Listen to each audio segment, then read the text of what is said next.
JAC board परीक्षा 2022 के अंतर्गत भूगोल की परीक्षा में शामिल होने वाले 12वीं क्लास के सभी मेरे प्यारे विद्यार्थियों, एक बार फिर आपके दिग्विजय सर आपके लिए लेकर आए हैं 100 अति महत्वपूर्ण ज्योग्राफी के objective questions term one exam के लिए, जो आपके लिए अति महत्वपूर्ण होने वाले हैं इस परीक्षा में।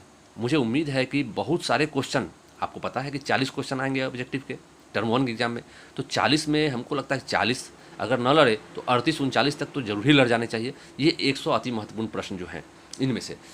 तो पहली बात ये कि आपने अगर मेरे चैनल को सब्सक्राइब नहीं किया है तो सब्सक्राइब अवश्य कर लें, ताकि आपको अगली वीडियो का नोटिफिकेशन मिलता रहे और आप अच्छी से तैयारी करते चले जाएं, आपको तैयारी में कोई व्यवधान ना आवे। तो अब चलिए बिना देर किए हुए हम लोग शुरू करते हैं। अति महत्वपूर्ण प्रश्न नंबर 1, पहला प्रश्न है आपका, किसी भी देश का वास्तविक धन क्या होता है। अच्छा, एक बात और, आप जब मैं प्रश्न पढ़ रहा होता हूं तो आप उत्तर का अनुमान भी लगाने की कोशिश करें, और जब मैं उत्तर बताऊं तो आप अपने अनुमान से अपने उत्तर को मिलाइए। देखिए कि अगर उत्तर आपका सही होता है तो आप बहुत अच्छी बात है, तो इससे आपको अपनी स्थिति का भी पता चलता चला जाएगा, और आपका अभ्यास भी होता चला जाएगा। तो चलिए हम लोग पहला क्वेश्चन देखते हैं, किसी भी देश का वास्तविक धन क्या होता है। तो इसमें पहला जो है देश के निवासी, दूसरा है देश के अन्य संसाधन, देश की अर्थव्यवस्था, देश के उद्योग। तो ये भी जो है देश के अन्य संसाधन, देश की अर्थव्यवस्था, देश के उद्योग, ये सब भी धन है, लेकिन वास्तविक धन जो होते हैं उस देश के निवासी ही होते हैं। तो किसी भी देश का वास्तविक धन क्या होता है, तो देश के निवासी। दूसरा क्वेश्चन है, एशिया में बहुत अधिक स्थानों पर कम लोग और कम स्थानों पर बहुत अधिक लोग रहते हैं, ये कथन है। इसमें क्वेश्चन है किसका कथन है यह, तो यह कथन जो है आपका जॉर्ज बी क्रेसी का कथन है, याद रखना है इसको, जॉर्ज बी क्रेसी का कथन है। तीसरा क्वेश्चन है आपका कि कौन आर्थिक भूगोल का उपक्षेत्र नहीं है। तो आर्थिक भूगोल का उपक्षेत्र कौन नहीं है, इसमें से आप देखिए ऐतिहासिक भूगोल जो है वो आर्थिक भूगोल का उपक्षेत्र नहीं है। बाकी कृषि भूगोल, संसाधन भूगोल, उद्योग भूगोल, ये सब आर्थिक भूगोल का उपक्षेत्र है, ऐतिहासिक भूगोल नहीं है। चलिए क्वेश्चन नंबर 4 देखते हैं, 4 क्या है। तो क्वेश्चन नंबर 4 जो है वो है आपका, कौन विश्व का सबसे सघन बसा हुआ क्षेत्र है। देखिए इसमें आपको अनुमान भी लगाना होगा, कौन विश्व का सबसे सघन बसा हुआ क्षेत्र है। तो देखिए इसमें नदी घाटी क्षेत्र, विश्वतरेखीय क्षेत्र, टुंड्रा क्षेत्र, मरुस्थलीय क्षेत्र। तो देखिए इसमें नदी घाटी क्षेत्र होगा, विश्व का सबसे सघन बसा हुआ क्षेत्र होगा, उत्तर ए होगा इसका। क्योंकि और सब जो भी विश्वतीय क्षेत्र बहुत अधिक गर्मी वाला, अत्यधिक वर्षा वाला क्षेत्र होता है, तो यहाँ पर जनसंख्या विरल होता है। टुंड्रा प्रदेश अति ठंडा प्रदेश होता है, यहाँ पर भी विरल होता है। और मरुस्थलीय क्षेत्र जो होता है वो बालू ही बालू होता है, वहाँ पर पानी, पेयजल की सुविधा नहीं होती है, इसीलिए वह भी वीरान क्षेत्र होता है। लेकिन नदी घाटी क्षेत्र तो प्राचीन काल से ही, अति प्राचीन काल से ही सभ्यताओं के और जनसंख्या के निवास स्थान माने जाते हैं। देखिए 5वां नंबर क्वेश्चन जो है आपका, कौन जीवन का सर्वाधिक महत्वपूर्ण कारक है। तो जीवन का सर्वाधिक महत्वपूर्ण कारक क्या है, जलवायु, उस मृदा, भूआकृति, जल की उपलब्धता, यह सब भी कारक है, लेकिन अति महत्वपूर्ण कारक, सर्वाधिक महत्वपूर्ण कारक जो है वो जलवायु है जीवन के लिए। अगला क्वेश्चन है आपका, जनांकिकी संक्रमण की किस अवस्था में जन्म दर एवं मृत्यु दर दोनों उच्च होता है। ठीक है, तो इसमें जो है आपका जनांकिकी संक्रमण किस अवस्था में जन्म दर मृत्यु दर दोनों बहुत उच्च होता है, तो ये है आपका प्रथम अवस्था। प्रथम अवस्था में जन्म दर भी बहुत अधिक होता है और मृत्यु दर दोनों वो भी बहुत अधिक होता है। चलिए 7वां क्वेश्चन, प्रति 1000 पुरुषों पर स्त्रियों की संख्या को क्या कहते हैं। बहुत ही आसान सवाल है, उसको लिंगानुपात कहते हैं। 1000 पुरुष पर महिलाओं की संख्या को लिंगानुपात कहते हैं। चलिए क्वेश्चन नंबर 8 आ जाइए। क्वेश्चन नंबर 8 ये है आपका, इनमें से किस देश की जीवन प्रत्याशा सर्वाधिक है। तो आप देख लीजिए इसमें जापान, ऑस्ट्रेलिया, भारत और पाकिस्तान। तो इसमें जापान जो है, चूँकि यहाँ पर खान पान का स्तर बहुत ही अच्छा है, समुद्री भोजन लोग प्राप्त करते हैं और इस कारण से इनकी जीवन प्रत्याशा जो है बहुत अधिक बढ़ जाती है, मैंने यहाँ बहुत अधिक उम्र के लोग पाए जाते हैं। तो जापान हो जाएगा इसमें। किस देश की जीवन प्रत्याशा सर्वाधिक है, तो ए होगा जापान। क्वेश्चन नंबर 9 देखिए, मानव विकास के आधारभूत आवश्यकता उपागम को मूल रूप से किस संगठन ने प्रस्तावित किया था। आधारभूत आवश्यकता उपागम को अंतर्राष्ट्रीय श्रम संगठन, जिसको हम कहते हैं ILO, अंतर्राष्ट्रीय श्रम संगठन ने प्रस्तावित किया था मानव विकास के आधारभूत आवश्यकता उपागम को। तो 9वां का हो जाएगा सी। देखिए 10वां नंबर क्वेश्चन है, किस प्रकार के मिट्टी वाले प्रदेशों में अधिक लोग निवास करते हैं। स्पष्ट है, दोमट मिट्टी वाले जो प्रदेश होते हैं वहाँ पर अधिक लोग निवास करते हैं। क्वेश्चन नंबर 11, इनमें कौन गुणात्मक परिवर्तन है जो मूल्य सापेक्ष होता है। तो इसमें जो है आपका विकास जो होता है वह गुणात्मक परिवर्तन वह गुणात्मक परिवर्तन है जो मूल्य सापेक्ष होता है, तो इसमें हो जाएगा 11 का बी। यस, हाँ बी, विकास। क्वेश्चन नंबर 12 देख लीजिए। विकसित राष्ट्र सामान्यतः जनांकिकी संक्रमण की किस अवस्था में होते हैं? बहुत ही अच्छा क्वेश्चन है। 12 नंबर ये हो जाएगा आपका चतुर्थ अवस्था में, जिसमें जन्म दर और मृत्यु दर दोनों बहुत घट जाती है चतुर्थ अवस्था में, ठीक है, तो इसका हो जाएगा 4 डी। 13 नंबर क्वेश्चन है, विश्व के सर्वाधिक 10 आबाद देशों में विश्व की लगभग कितने प्रतिशत जनसंख्या निवास करती है? तो सर्वाधिक 10 आबाद देश जो है उसमें लगभग 60% जनसंख्या निवास करती है। क्वेश्चन नंबर 14 है कि निम्न में कौन सामाजिक भूगोल का उपक्षेत्र नहीं है ना, सामाजिक भूगोल का उपक्षेत्र नहीं है, तो इसमें सैन्य भूगोल जो है वो सामाजिक भूगोल का उपक्षेत्र नहीं है, बाकी व्यवहारवादी भूगोल, चिकित्सा भूगोल, सांस्कृतिक भूगोल ये सब सामाजिक भूगोल का उपक्षेत्र है, और सैन्य भूगोल जो है वो सामाजिक भूगोल का उपक्षेत्र नहीं है। चलिए क्वेश्चन नंबर 15 देख लेते हैं। क्वेश्चन नंबर 15 है, मानव भूगोल अस्थिर पृथ्वी और क्रियाशील मानव के बीच परिवर्तनशील संबंधों का अध्ययन है। ये कथन है, किसका कथन है? यह एकदम सिंपल है, आप लोगों को मैंने कितना बार पढ़ाया भी है, बतलाया है क्लास में भी, एलन सैंपल हो जाएगा इसका, है ना। फिर है अगला क्वेश्चन, रुको और जाओ निश्चयवाद। रुको और जाओ निश्चयवाद का दूसरा नाम क्या है? तो रुको और जाओ निश्चयवाद जो है यह नव निश्चयवाद है ना, तो इसको हम लोग कहते हैं नव निश्चयवाद। आगे बतलाएंगे कि इस नव निश्चयवाद की जो संकल्पना है इसके प्रतिपादक कौन थे, ठीक है। रुको और जाओ निश्चयवाद का ही दूसरा नाम नव निश्चयवाद है। क्वेश्चन अगला है आपका 17 नंबर कि निम्न में से कौन एक भौगोलिक सूचना का स्रोत नहीं है?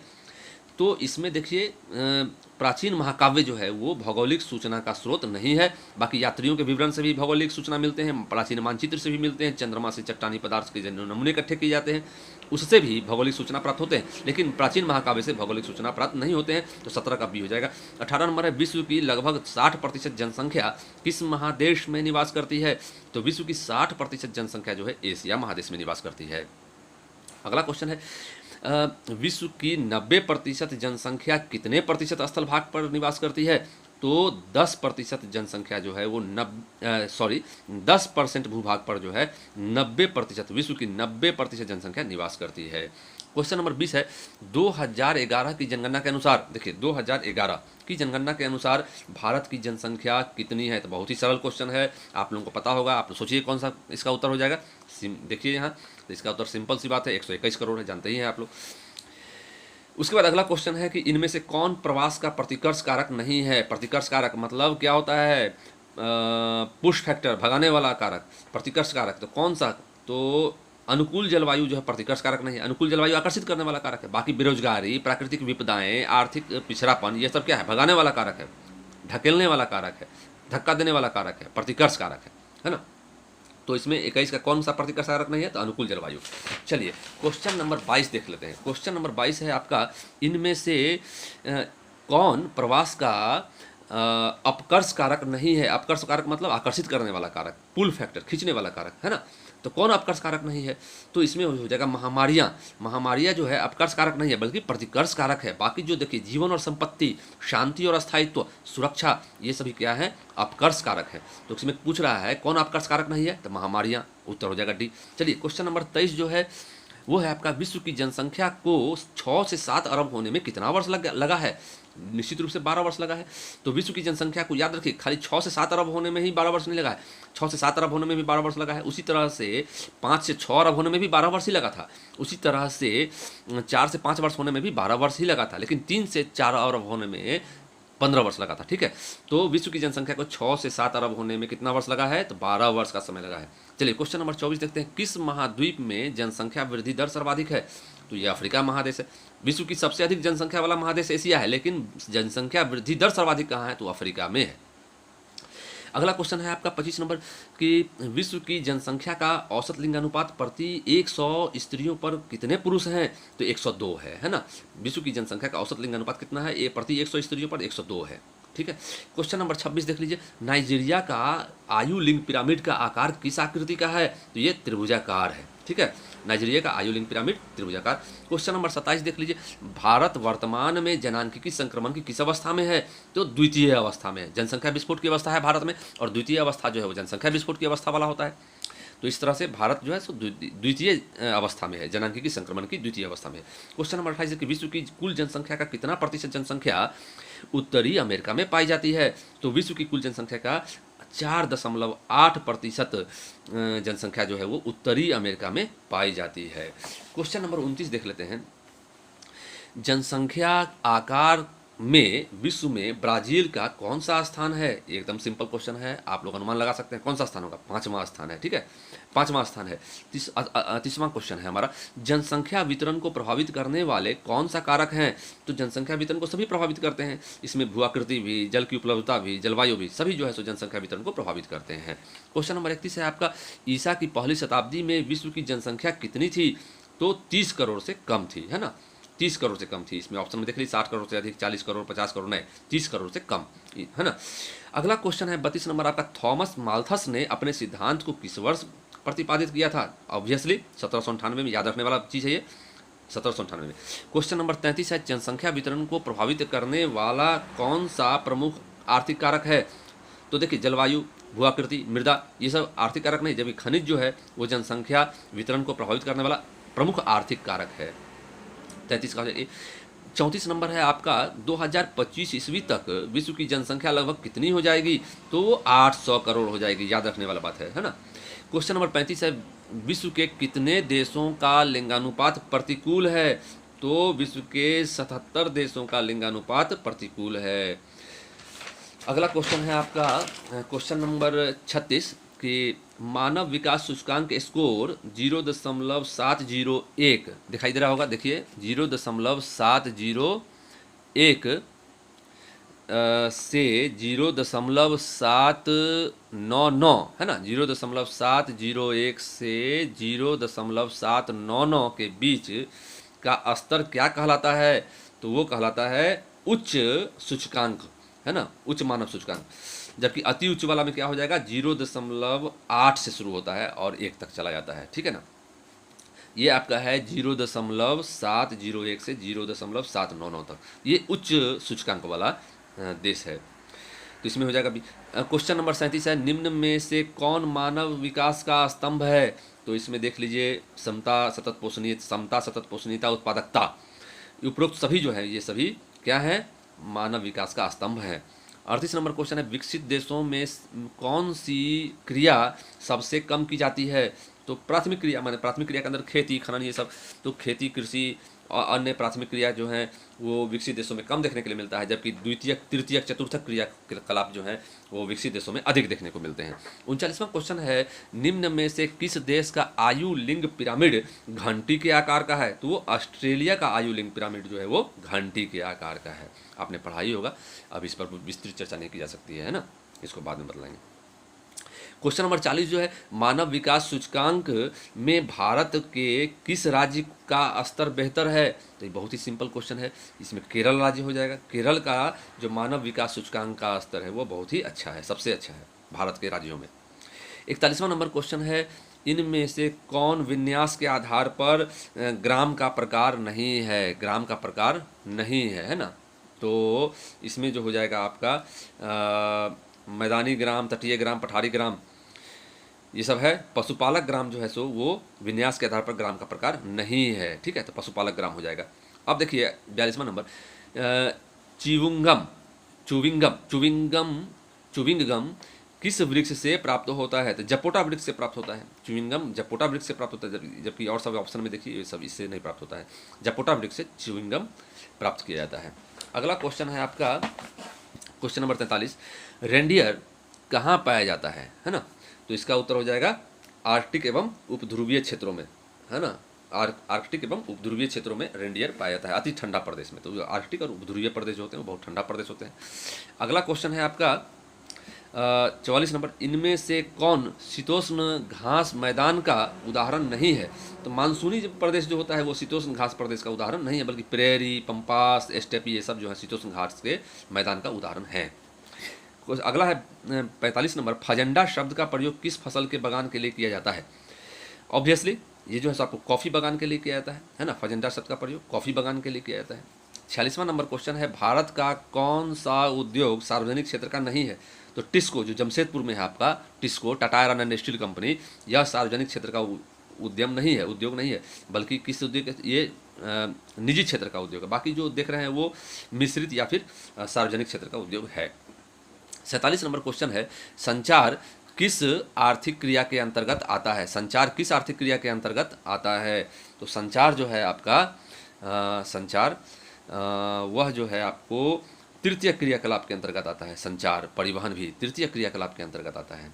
ठीक है ना, आपने पढ़ा है ना कौन कौन सा जो क्रियाकलाप है वो तृतीय क्रियाकलाप के अंतर्गत आता है, तो इसमें संचार हो जाएगा। अगला क्वेश्चन है 48, कौन सी क्रिया चतुर्थक क्रिया के अंतर्गत आती है? तो ये जो हो जाएगा आपका देखिए, विनिर्माण, परिवहन, मत्स्यन। मत्स्यन आपको प्राथमिक क्रियाकलाप है, परिवहन तृतीय क्रियाकलाप है, विनिर्माण द्वितीय क्रियाकलाप है। इसमें पूछ रहा है चतुर्थक क्रियाकलाप, तो अनुसंधान, सूचना प्रौद्योगिकी, ये जो है आपका चतुर्थक क्रियाकलाप के अंतर्गत आएगा। 49वां क्वेश्चन है आपको, लामा मुख्यतः किस पर्वतीय भागों में पाया जाता है? तो लामा जो है सो एंडीज पर्वत में पाया जाता है। क्वेश्चन नंबर 20 जो है, यूनानी शब्द मेगालोपोलिस का प्रयोग सर्वप्रथम किसने किया था? मेगालोपोलिस शब्द, देखिए मेगालोपोलिस शब्द का प्रयोग सर्वप्रथम किसने किया था? तो मेगालोपोलिस शब्द का सर्वप्रथम प्रयोग आपको जीन गोटमैन ने किया था। याद रखिएगा, जीन गोटमैन, मेगालोपोलिस शब्द का सर्वप्रथम प्रयोग जीन गोटमैन ने किया था। ये क्वेश्चन आ सकता है, बहुत ही इंपॉर्टेंट है। अगला क्वेश्चन है आपका 51वां नंबर, किस कृषि प्रणाली में सर्वाधिक कार्य यंत्रों द्वारा संपन्न किए जाते हैं? तो सर्वाधिक कार्य यंत्रों द्वारा संपन्न किए जाते हैं आपको विस्तृत वाणिज्य अनाज कृषि में। ठीक है, अगला क्वेश्चन है, इनमें से कौन कुटीर उद्योग का उदाहरण है? तो कुटीर उद्योग का उदाहरण कौन सा हो जाएगा? देखिए, लोहा इस्पात उद्योग, तांबे का उत्पादन, सूती वस्त्र, ये सब कुटीर उद्योग नहीं है, ये सब बृहद उद्योग है। पत्थर और मिट्टी के बर्तन जो हैं वो कुटीर उद्योग का उदाहरण है। अगला क्वेश्चन है आपका, जो गांव झीलों, तालाबों आदि के चारों ओर बस्ती बस जाने से विकसित होते हैं, कौन सा प्रतिरूप कहलाता है? वृत्ताकार प्रतिरूप कहलाता है। झील, तालाब, इस सब के चारों ओर बस जाने से जो प्रतिरूप विकसित होता है वो वृत्ताकार प्रतिरूप कहलाता है। अगला क्वेश्चन है, नोबेल पुरस्कार विजेता अमर्त्य सेन ने विकास का मुख्य ध्येय किस रूप में देखा है? तो विकास का मुख्य जो ध्येय है वह देखा है स्वतंत्रता में वृद्धि के रूप में देखा है। ठीक है, अगला क्वेश्चन, सिलिकॉन घाटी कहाँ स्थित है? तो सिलिकॉन, देखिए, फ्रांसिस्को, न्यूयॉर्क, वाशिंगटन डीसी और सिएटल, 4 ऑप्शन है। आप क्या मारिएगा, बताइए जल्दी। देखिए, इसमें होगा सिएटल। ठीक है, सिलिकॉन घाटी कहाँ है? सिएटल। 100 से सिलिकॉन, 100 से सिएटल, याद रखिएगा। सिलिकॉन घाटी कहाँ स्थित है? सिएटल में स्थित है। अगला क्वेश्चन देखिए, कौन द्वितीय क्रिया का उदाहरण नहीं है? तो कपड़ा निर्माण, सेवा क्षेत्र, लोहा इस्पात निर्माण, ये सब जो है सो अलग अलग क्रियाकलाप है, लेकिन मछली पकड़ना जो है सो वो प्राथमिक क्रियाकलाप है, इसीलिए द्वितीय क्रियाकलाप नहीं है। कपड़ा निर्माण, सेवा क्षेत्र, लोहा इस्पात निर्माण, ये सब द्वितीय क्रियाकलाप का उदाहरण नहीं है, द्वितीय क्रियाकलाप का उदाहरण है, जबकि मछली पकड़ना जो है वो द्वितीय क्रियाकलाप का उदाहरण नहीं है। मछली पकड़ना प्राथमिक क्रियाकलाप के अंतर्गत आता है। यहाँ पर देखिए, सेवा क्षेत्र भी दे दिया गया है ऑप्शन में, ये जो क्वेश्चन में था जेसीईआरटी के, उसमें सेवा क्षेत्र भी दिया हुआ है। हालांकि सेवा क्षेत्र जो है आपका वो तृतीय क्रियाकलाप के अंतर्गत आता है। इसको आप मान के चलिए कि इसमें ये नहीं होना चाहिए था। आप कपड़ा देखिए, कपड़ा निर्माण द्वितीय क्रियाकलाप, लोहा इस्पात निर्माण द्वितीय क्रियाकलाप, और यहाँ पर मान लीजिए कोई और कोई उद्योग का नाम आप समझ लीजिए कि होगा, तो अगर मछली पकड़ना भी रहेगा तो आप मारिएगा मछली पकड़ना जो है वो द्वितीय क्रियाकलाप का उदाहरण नहीं है। आप जानते हैं मछली पकड़ना किस क्रियाकलाप का उदाहरण है? तो ये प्राथमिक क्रियाकलाप का उदाहरण है। अगला क्वेश्चन है कि कौन सांस्कृतिक नगर है? इनमें कौन सांस्कृतिक नगर है? तो प्रयागराज जो है, जो पहले इलाहाबाद कहलाता था, वो सांस्कृतिक नगर है। ठीक है, जबकि जमशेदपुर, चंडीगढ़, गांधीनगर, ये सब सांस्कृतिक नगर नहीं है। अगला क्वेश्चन है आपका 58 नंबर, किस अर्थव्यवस्था में उत्पादन का स्वामित्व व्यक्तिगत होता है? तो उत्पादन का स्वामित्व व्यक्तिगत मतलब निजी, ये होता है आपको पूंजीवादी व्यवस्था में। ठीक है, अगला क्वेश्चन है, जर्मनी के रूर क्षेत्र में पाए जाने वाले कोयला के आधार पर, रूर क्षेत्र में पाए जाने वाले कोयला के आधार पर किस उद्योग का व्यापक विकास हुआ है? एकदम आप अनुमान लगा सकते हैं, इस्पात उद्योग का विकास हुआ है। ठीक है, अगला क्वेश्चन है, भारत में 1991 की जनगणना के अनुसार नगरीय बस्ती का जनघनत्व कितना निर्धारित किया गया है? बताइए कितना निर्धारित किया गया है, पढ़े हैं ना आप लोग? तो जनगणना 1991 की जनगणना के अनुसार भारत में जो है नगरीय बस्ती का जनघनत्व मतलब प्रति वर्ग किलोमीटर क्षेत्रफल में कितना लोग निवास करते हैं, उसको जनघनत्व कहते हैं। तो वो निर्धारित किया गया है 400 व्यक्ति प्रति वर्ग किलोमीटर। मतलब ये प्रति वर्ग किलोमीटर में 400 व्यक्ति से अधिक है या 400 व्यक्ति तक है तो उसको नगरीय बस्ती कह सकते हैं। ठीक। ठीक है। अगला क्वेश्चन है हमारा, विश्व की कितनी प्रतिशत जनसंख्या नगरों में निवास करती है? तो विश्व की 60% जनसंख्या जो है वो नगरों में निवास करती है। अगला क्वेश्चन है, कौन सा नगरीय क्षेत्र में छावनी बोर्ड स्थित नहीं है? देखिए यहाँ पर रांची में भी है, वाराणसी में भी है, रामगढ़ में भी है, लेकिन धनबाद में जो है छावनी बोर्ड स्थित नहीं है। अगला क्वेश्चन देखिए 63वां, कौन नियोजित नगर का उदाहरण है? तो देखिए इसमें कैनबेरा, जो कैनबेरा पता है आपको कहाँ की राजधानी है? बतलाइएगा आप इसको कमेंट में कि कैनबेरा जो है कहाँ की राजधानी है। तो कैनबेरा जो है वो नियोजित नगर का उदाहरण है, जबकि रांची, मेक्सिको सिटी, कानपुर नियोजित नगर नहीं है ये सब। अगला क्वेश्चन है, मरकाटो विकसित बाजार है, एक मरकाटो विकसित बाजार किस महादेश में स्थित है? तो ये आपको अफ्रीका महादेश में स्थित है। क्लियर है? अफ्रीका महादेश में मरकाटो विकसित बाजार स्थित है, जो इथोपिया में है। चलिए अगला क्वेश्चन है आपका क्वेश्चन नंबर 65। ऑस्ट्रेलिया की राजधानी कैनबेरा, देख रहे हैं, ऑस्ट्रेलिया की राजधानी कैनबेरा की योजना किसने बनाई? तो बताइए किसने बनाई? ये हो जाएगा उत्तर इसमें आपका ए, वाल्टर बर्ले ग्रिफिन ने ऑस्ट्रेलिया की राजधानी कैनबेरा की योजना बनाई। आपको तो उत्तर मिल ही गया है, पिछला जो प्रश्न हमने पूछा था। चलिए कोई बात नहीं है। अगला क्वेश्चन है 66वां नंबर, निर्माण क्रियाओं में नवीनतम पीढ़ी किसे कहा जाता है? तो निर्माण क्रियाओं में नवीनतम पीढ़ी जो है वो प्रौद्योगिकी को कहा जाता है, टेक्नोलॉजी वो नवीनतम पीढ़ी है।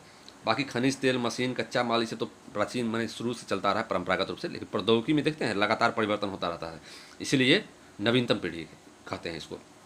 अगला क्वेश्चन है, जनसंख्या की दृष्टि से विश्व का दूसरा सबसे बड़ा देश कौन है? तो पहला देश तो आप जानते हैं चीन है, इसमें ऑप्शन में चीन, ब्राज़ील, रूस, भारत। तो दूसरा सबसे बड़ा देश कौन है? अपना ही देश है भारत, जनसंख्या वृद्धि में, जनसंख्या के आकार की दृष्टि में। अगला क्वेश्चन देखिए, कौन सा एक विरल जनसंख्या वाला क्षेत्र नहीं है? देखिए विरल जनसंख्या वाला क्षेत्र, तो देखिए इसमें दक्षिण पूर्वी एशिया जो है आपका विरल जनसंख्या वाला देश नहीं है, एक सघन बसा हुआ क्षेत्र है। जबकि भूमध्यरेखीय प्रदेश, आटाकामा जो मरुस्थलीय क्षेत्र है, ध्रुवीय प्रदेश बहुत ठंडा इलाका है, ये सब जगह जो विरल जनसंख्या वाला क्षेत्र है। अगला क्वेश्चन है आपका 69, नवनियतिवाद की संकल्पना किसके द्वारा प्रस्तुत की गई? देखिए आप पता लगाइए इसमें कौन है, Vidal de Laplace, Jean Brunhes, Humboldt, Griffith Taylor. सोच लिए, देखिए इसका उत्तर हो जाएगा ग्रिफिथ टेलर। नवनियतिवाद की संकल्पना ग्रिफिथ टेलर के द्वारा प्रतिपादित की गई थी या प्रस्तुत की गई थी। अगला क्वेश्चन है 70 नंबर, मानव भूगोल मानव समाजों और धरातल के बीच संबंधों का संश्लेषित अध्ययन है। देखिए कथन है, मानव भूगोल मानव समाजों एवं धरातल के बीच संबंधों का संश्लेषित अध्ययन है। यह परिभाषा किस विद्वान द्वारा दिया गया है? तो यह परिभाषा जो है आपको रेटिजल के द्वारा दिया गया है, याद रखिएगा इसको, ये परिभाषा याद रखने का चीज़ है। अगला क्वेश्चन है, किस विद्वान ने अपने सिद्धांत में कहा था कि लोगों की संख्या खाद्य आपूर्ति की अपेक्षा अधिक तेजी से बढ़ेगी? बहुत ही आसान क्वेश्चन है, ये आपका हो जाएगा, देखिए थॉमसन, थेल्स, रॉबिन्सन और थॉमस माल्थस। तो ये हो जाएगा आपका थॉमस माल्थस, उन्होंने ही इस बात को कहा था। चलिए अगला क्वेश्चन है आपका, किस आयु वर्ग के लोग को कार्यशील जनसंख्या कहते हैं? तो ये देखिए आपको पता है, आपको क्लास में ही बतलाया गया था, 15 से 59 वर्ष के आयु वर्ग वाले लोगों को कार्यशील जनसंख्या कहते हैं। अगला क्वेश्चन है हमारा, भारत में साक्षरता निर्धारण हेतु कितने वर्ष से अधिक आयु वाले जनसंख्या को शामिल किया जाता है? तो 7 वर्ष, साक्षरता के निर्धारण के लिए 7 वर्ष से अधिक आयु वाले जनसंख्या को शामिल किया जाता है। अगला क्वेश्चन है, निम्न में किसका लिंगानुपात सर्वाधिक है?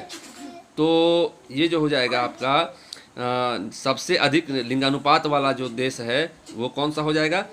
देखिए संयुक्त अरब अमीरात सबसे कम है, बहुत कम लिंगानुपात वाला देश है, फ्रांस भी बहुत कम है, जापान भी, लाटविया हो जाएगा उसका उत्तर, है ना। सबसे अधिक लिंगानुपात वाला देश लाटविया है, लेकिन अभी वर्तमान में अगर इसको खोजिएगा तो इसमें आपको नेपाल का नाम आएगा, वो सबसे अधिक लिंगानुपात वाला देश है अभी, और लाटविया भी सर्वाधिक में से ही है, दूसरा तीसरा स्थान पर होगा इसका स्थान। तो लेकिन इसमें ऑप्शन में आपको लाटविया ही सबसे अधिक है, ठीक है ना। अगला क्वेश्चन है, मानव विकास की अवधारणा किस अर्थशास्त्री द्वारा प्रस्तुत किया गया था? तो देखिए आप लोग कई बार इसको पढ़े हैं क्लास में भी, जो डॉक्टर महबूबुल हक, डॉक्टर मनमोहन सिंह, एस रंगराजन, के कस्तूरी रंगन। क्या हो जाएगा इसका उत्तर? इसका उत्तर हो जाएगा डॉक्टर महबूबुल हक। अगला क्वेश्चन है, 1990 ईस्वी में कौन सा संगठन मानव विकास प्रतिवेदन प्रकाशित कर रहा है 1990 से? कौन सा संगठन मानव विकास प्रतिवेदन प्रकाशित कर रहा है, बताइए, आप लोग पढ़े हैं इसको। तो इसका उत्तर हो जाएगा सी, संयुक्त राष्ट्र विकास कार्यक्रम, UNDP, है ना। अगला क्वेश्चन, विश्व के किस देश द्वारा सकल राष्ट्रीय प्रसन्नता GNP, ग्रॉस नेशनल हैप्पीनेस को देश की प्रगति का आधिकारिक माप घोषित किया गया है? आधिकारिक माप किस देश ने? तो ये भूटान के द्वारा, है ना। सकल राष्ट्रीय प्रसन्नता को ही जो है सो देश की प्रगति का माप घोषित किया है भूटान ने। अगला क्वेश्चन है आपका, मानव विकास प्रतिवेदन 2020 के अनुसार भारत का स्थान कौन सा है? उसको आपने पढ़ा है, 131वां स्थान है भारत का, ठीक है। अगला क्वेश्चन है आपका, आदिकालीन निर्वाह कृषि को इंडोनेशिया में किस नाम से जाना जाता है? तो आदिकालीन निर्वाह कृषि को इंडोनेशिया में बताइए कौन सा नाम से जाना जाता है? झूमिंग, रे, मिल्पा, लडांग। कौन होगा? लडांग होगा, ठीक है, लडांग के नाम से जाना जाता है। कौन प्राथमिक क्रिया के अंतर्गत आता है? तो प्राथमिक क्रिया के अंतर्गत देखिए, उद्योग आएगा ही नहीं, बैंकिंग तो आएगा ही नहीं, सेवा आएगा नहीं, तो कौन आएगा? खनन है। तो खनन जो है प्राथमिक क्रिया के अंतर्गत आता है। अगला क्वेश्चन है, मिलियन सिटी के लिए कितनी जनसंख्या होनी चाहिए? एकदम याद रखने वाली बात है। देखिए 10,000 से अधिक, 5,000 से अधिक, 1 लाख से अधिक। कौन होगा? 10 लाख से अधिक, तो होगा 10 लाख से अधिक। अगला क्वेश्चन, यूनानी शब्द मेगालोपोलिस का अर्थ क्या होता है? सुंदर नगर, विशाल नगर, औद्योगिक नगर, कृषि नगर। कौन होगा? विशाल नगर होगा।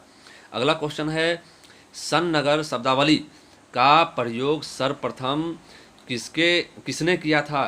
तो ये देखिए आपका Griffith Taylor, Alfred Nobel, Ratzel, Patrick Geddes. किसने किया था? तो पैट्रिक गेडिज ने ही सन नगर शब्द सर्वप्रथम। अगला क्वेश्चन, जनसंख्या की दृष्टि से विश्व का सबसे बड़ा नगर कौन सा है? टोक्यो है, याद रखिएगा, जनसंख्या का सबसे बड़ा नगर। इथोपिया की राजधानी अदिस अबाबा का अर्थ क्या होता है? तो अदिस का अर्थ होता है नया, अबाबा का मतलब होता है फूल, यानी नया फूल मतलब नया पुष्प, तो ये हो जाएगा बी। फल नहीं, नया फूल, नया पुष्प, तो ये हो जाएगा बी। अगला क्वेश्चन है आपका, कौन सा जोड़ा सही सुमेलित है ना। तो इसमें कौन सा जोड़ा सही सुमेलित हो जाएगा? लोहा इस्पात उद्योग जो है वो पिट्सबर्ग में है, वायु निर्माण उद्योग ये सब गलत है, लोहा इस्पात उद्योग पिट्सबर्ग यही सही सुमेलित है, बाकी सब जो है गलत सुमेलित है। तो इसका उत्तर ए हो जाएगा। अगला क्वेश्चन है आपका, कौन सा उद्योग अन्य उद्योगों के लिए कच्चे माल का उत्पादन करता है? तो कच्चे माल के लिए, अन्य उद्योगों के लिए कच्चे माल का उत्पादन करने वाला उद्योग क्या कहलाता है? आधारभूत उद्योग कहलाता है, तो सी हो जाएगा। अगला क्वेश्चन, निम्न में से कौन आधारभूत उद्योग है? तो निम्न में कौन आधारभूत उद्योग है? तो इसमें आप देखिए लोहा इस्पात उद्योग जो है वो आधारभूत उद्योग है।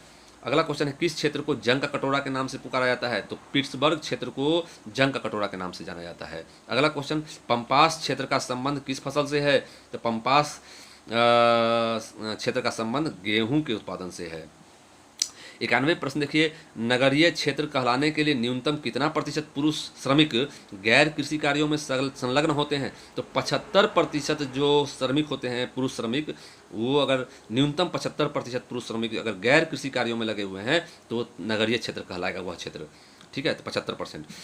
कौन सा, अगला क्वेश्चन, कौन सा सांस्कृतिक नगर का उदाहरण है? तो जेरूसलम जो है आपका वो सांस्कृतिक नगर का उदाहरण है। अगला क्वेश्चन है, निम्न में कौन एकल कृषि नहीं है? तो मिश्रित कृषि जो है वो एकल कृषि नहीं है। इसमें मिश्रित कृषि में क्या देखते हैं हम लोग? मिश्रित कृषि में फसल उत्पादन और पशुपालन दोनों होता है, इसलिए एकल नहीं है, ये एक से अधिक, तो मिश्रित हो जाएगा। 94 है, किस प्रकार के उद्योग सामान्यतः प्रदूषण नहीं फैलाते हैं? तो स्वच्छंद उद्योग जो हैं वो प्रदूषण नहीं फैलाते हैं। जर्मनी का रूर क्षेत्र किस लिए प्रसिद्ध है? तो यह कोयला के लिए प्रसिद्ध है। अगला क्वेश्चन, सामूहिक कृषि को सोवियत संघ में किस नाम से जाना जाता है? तो कोलखोज के नाम से जाना जाता है। कौन सी कृषि प्रणाली भारत में यूरोपीय द्वारा शुरू किया गया था? तो ये जो हो जाएगा आपको रोपण कृषि जो है वो यूरोपीय लोगों के द्वारा शुरू किया गया था। अंगूर की कृषि किस क्षेत्र की विशेषता है? तो अंगूर की कृषि जो है भूमध्य सागरीय क्षेत्र की विशेषता है। अगला क्वेश्चन 99 नंबर जो है, सेकेंड लास्ट क्वेश्चन, कौन देश पुष्प उत्पादन में विशिष्टीकरण रखता है? तो ये जो आपका हो जाएगा नीदरलैंड जो है वो पुष्प मतलब फूल उत्पादन में विशिष्टता रखता है। अगला और लास्ट क्वेश्चन इस सीरीज का अति महत्वपूर्ण प्रश्नों का जो लास्ट जो क्वेश्चन है वो है, फूलों की कृषि को क्या कहते हैं? आप लोगों को पता है, फ्लोरिकल्चर, है ना। फूलों की कृषि को क्या कहते हैं? फ्लोरिकल्चर कहते हैं। और इस प्रकार से आपका 100 प्रश्नों का जो अति महत्वपूर्ण प्रश्नों का जो सेट था वो समाप्त होता है। आप इसका रिवीजन करें और आपको परीक्षा के लिए शुभकामनाएं। मैं कोशिश करूंगा कि 50 और भी महत्वपूर्ण क्वेश्चन जो है आपके लिए जल्द से जल्द मैं तैयार कर करके आप लोगों को दूं। चलिए, वीडियो देखने के लिए धन्यवाद। शुभकामनाओं के साथ शुभ रात्रि।